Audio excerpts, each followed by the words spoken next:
Trump policy और जिस तरह से पाकिस्तान के लिए चीज़ें प्रोसीड कर रही हैं, क्या देख रहे हैं आप इस सब में? जी, देखा ये जा रहा है कि पहले जो ट्रंप जिस तरह से पाकिस्तान के हक में और भारत के रोज़ एक ख़िलाफ़ उनकी ट्वीट पे ट्वीट आ रही थी, तो पहले उसको कहा जा रहा था कि जी ये ट्रांजैक्शनल रिलेशनशिप पाकिस्तान की, मगर अब जो इशारे आ रहे हैं कि हमारा जो उनके साथ मुआहदा टैरिफ्स का भी हो गया है, फिर वो पाकिस्तान में मादियात ऑयल वगैरह में इन्वेस्टमेंट भी करने आ रहे हैं, तो ये अब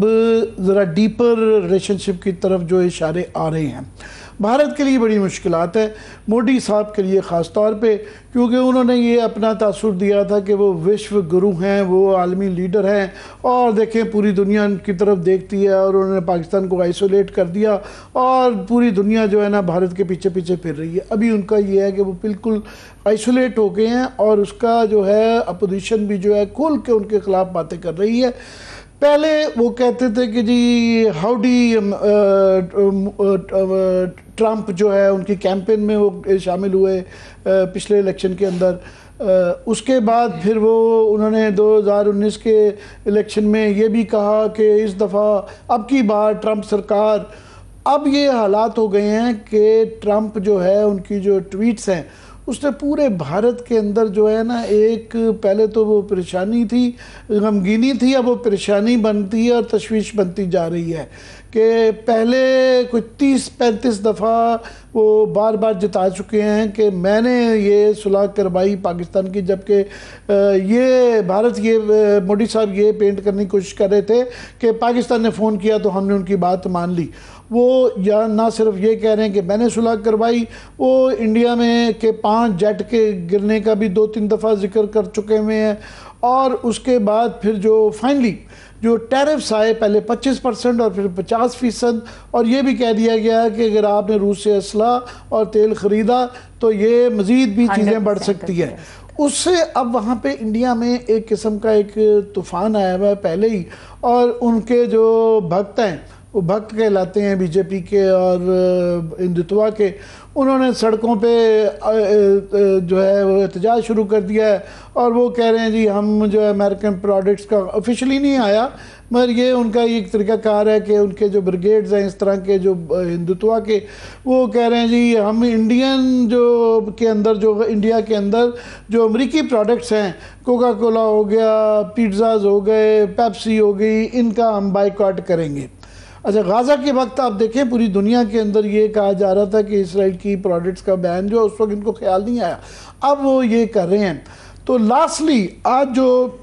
अमेरिका की तरफ से, और अमेरिका की तरफ से नहीं, मार्क रूबियो जो कि सेक्रेटरी ऑफ स्टेट है, उनकी तरफ से प्रेस स्टेटमेंट ख़ास तौर पे आई कि उन्होंने BLA और मजीद ब्रिगेड को जो है वो डेजिग्नेट कर दिया है, दहशतगर्द तंजीम करार दे दिया है। अब ये बहुत इसके बड़े कॉन्सिक्वेंस है इंडिया के लिए भी, हमारे लिए उसके बड़े मुस्बत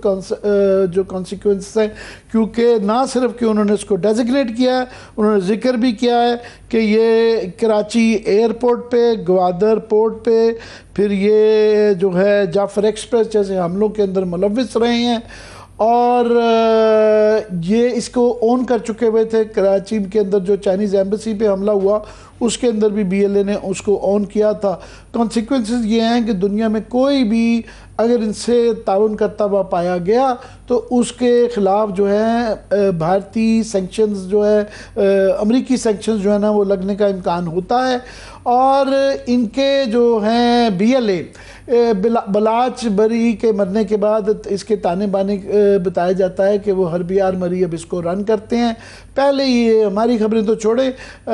हिंदू अखबार में ये खबरें छपती रही हैं कि वहाँ पे इसके BLA के कमांडर जो है ज़ेर इलाज भी रहे हैं, पनाह भी लेते रहे हैं, ये इंडियन मीडिया में ख़ुद छपी हुई हैं, और वो उनकी मुलाकातों का इस तरह का है। सो भारत नेक्स्ट टाइम जो ये प्रॉक्सी वॉर पाकिस्तान में करता है उनको 100 दफ़ा सोच के इसके मुतल्लिक करना पड़ेगा। तो एक तो ये मसला है। दूसरा, ऑफ कोर्स पूरी दुनिया में उनकी जगहसाई हो रही है। पहले ही ये जो पाकिस्तान के साथ मार्का हुआ और उनकी बुरी तरह पिटाई हुई, तो वो इंटरनेशनल एक शर्मिंदगी तो चल रही है। अब इंटरनल प्रॉब्लम्स भी उनके लिए बहुत बहुत ज़्यादा आ गई हैं कि राहुल गांधी जो है बहुत एक्टिव हुए हैं। और भी मसले चल रहे हैं कि उन्होंने इलेक्शन के अंदर धांधली का एक पूरे सबूत जो है पेश कर दिए हैं, और वहाँ भी अब फॉर्म 45 वाला सिलसिला इंडिया में भी शुरू हो गया है। दूसरा ये है कि उनके लिए ट्रेड के जो रिपरकशंस हैं कि टैरिफ जो 50% हैं उसकी वजह से उनकी जो $87 बिलियन की जो एक्सपोर्ट्स हैं वो ख़तरे में हैं कि उसमें से अब ये जो एस्टिमेट्स आ रहे हैं उनके अपने लोग जो इकोनॉमिस्ट बता रहे हैं कि पहले वो कह रहे थे कि नहीं जी ये हमारा जो है ना 2.5% ऑफ GDP एक्सपोर्ट्स अमेरिका के साथ है, कोई फ़र्क नहीं पड़ेगा। अभी वो कह रहे हैं कि नहीं, इसका इम्पैक्ट जो है वो 2 से 3% ग्रोथ रेट जो उनका 6% पे है वो तो 2% तक फ़र्क पड़ सकता है। और पाकिस्तानी ऑफ कोर्स हमारे लिए भी चांस है कि अगर हम बाकी चीज़ें भी अपनी दुरुस्त कर लें, इनपुट सस्ती कर लें, कर्जा सस्ते कर लें, तो वियतनाम और बांग्लादेश की तरह हम भी उनकी जो $10 बिलियन की एक्सपोर्ट्स हैं टेक्सटाइल्स की उसमें से उसका फ़ायदा उठा सकते हैं। मज़ीद आज एक बहुत अच्छी खबर आई है कि बासमती चावल जो हैं जी वो पहले भी हमने इंडिया ने उसके ऊपर एक्सपोर्ट सॉरी रोकी थी, तो हमने उसके अंदर अपनी नीश क्रिएट कर ली हुई है। तो हमें पहले ही फ़ायदा था, अगर उनके ऊपर 50% ये टैरिफ आते हैं तो ये चावल और टेक्सटाइल्स हमारी जो कॉटन एंड क्लोथिंग जो है ये एक्सपोर्ट्स भी बढ़ सकती हैं, तो हमारे लिए एक बड़ा अच्छा ये मौका है। दूसरा ये है कि भारत के अंदर क्योंकि इलेक्शन चल रहे हैं बिहार के अंदर,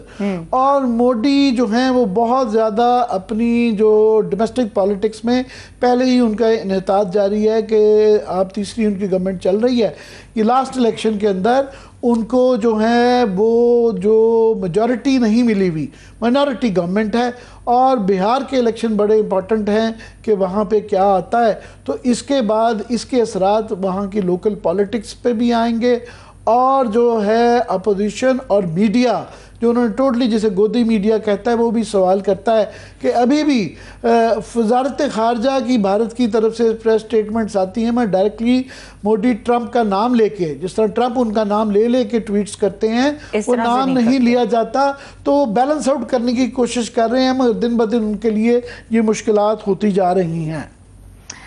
ठीक है। और आमिर साहब ये बताइएगा कि ये जो हम देख रहे हैं पाकिस्तान के हवाले से कि एक एडवांसमेंट नज़र आई है रिलेशंस के अंदर अमेरिका की और पाकिस्तान की, अदर देन